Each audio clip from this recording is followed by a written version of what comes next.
Depuis 2 jours, Mathieu Béliard a une nouvelle pensionnaire dans sa bergerie.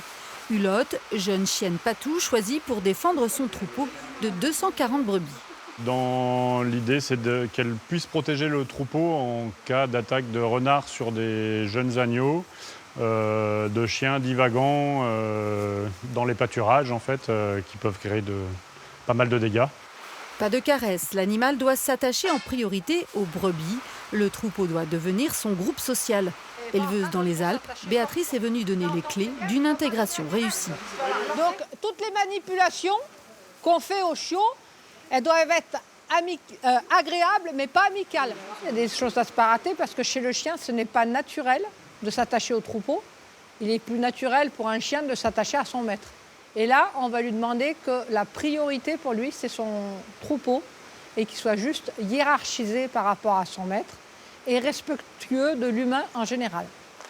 Une vingtaine d'éleveurs de la région participent à cette formation organisée par la Chambre d'agriculture du Maine-et-Loire.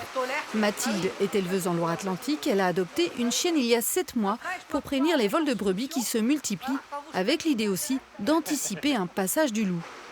On a le prédateur à 2 pattes, donc l'homme.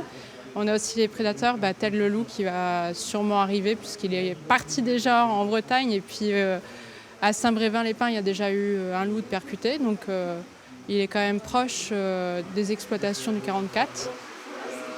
Depuis 2021, aucun loup n'a été observé en Pays de la Loire. Hulotte, elle, ne quittera pas la bergerie avant plusieurs mois. Elle devrait être opérationnelle dans 2 à 3 ans.